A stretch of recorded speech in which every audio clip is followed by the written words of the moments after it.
మీరు ఈ మాట మాట్లాడితే ఈ మాట కూడా గుర్తు చేసుకోవాలి కదా. అలా కాదు, నేను కూర్చోది అది నా ధర్మం. అది నా ధర్మాన్ని నేను గౌరవిస్తాను.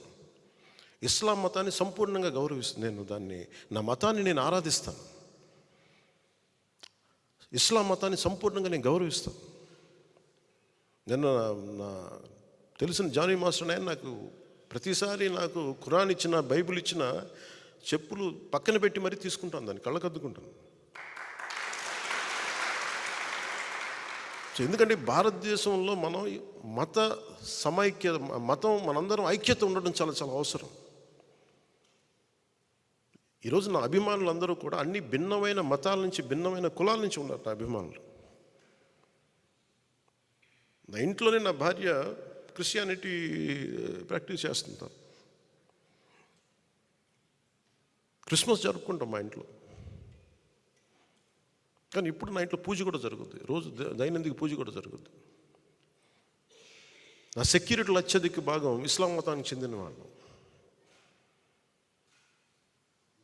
వారి పండగ వచ్చినప్పుడు, రంజాన్ వచ్చినప్పుడు వారికి నేను అండగా ఉంటాను. ప్రతి ఒక్కరికి నేను అండగా ఉంటాను. నేను అలాగే పోయినసారి 10 లక్షలు ఎందుకు ఇచ్చానంటే, ముఖ్యంగా ఈ మద్రాసాల్లో పిల్లలు చదువుకోవడానికి, వాళ్ళకి ఏదైనా అవసరాలకి 10 లక్షలు నేను ఇచ్చాను. నేను ఎప్పుడు, నేను కొన్నిసార్లు ఇప్పుడు తెలియజేశాను. ఈసారి ప్రతి సంవత్సరం తెలియచేయను, నేను అంతే సైలెంట్గా చేసుకుని వెళ్ళిపోతుంటాను. నేను దీన్ని స్వార్థ రాజకీయ లబ్ధి కోసం, రాజకీయ ప్రయోజనాల కోసం వాడే వ్యక్తిని కాదు. నేను ఎవరైనా సరే కూర్చోబెట్టి మత ప్రాతిపాదికన ఓటింగ్ కోసం నేను కన్వీనియంట్గా మాట్లాడే వ్యక్తిని కాదు. ప్యూరెస్ట్ సెక్యులరిస్ట్ అనేవాడు, పరిపూర్ణమైన లౌకికవాది నాలాగే మాట్లాడతాడు.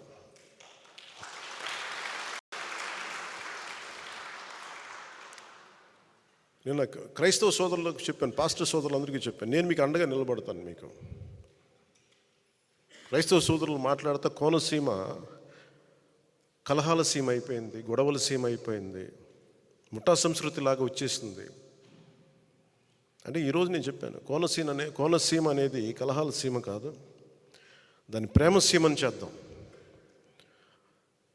నేను అమలాపురం పర్యటనకు వస్తాను. పర్యటన వచ్చినప్పుడు పాస్టర్ సోదరులందరికీ చెప్పాను, ముందు మనం ఒక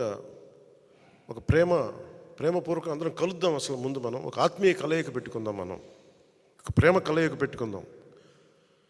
జనసేన అంటే కూర్చోబెట్టి వాళ్ళు చెప్తా ఉన్నారు, మీరు ఎక్కువ హిందుత్వ అని మాట్లాడుతుంటే, నేను హిందుత్వ ఎక్కువ కానీ నేను మాట్లాడను.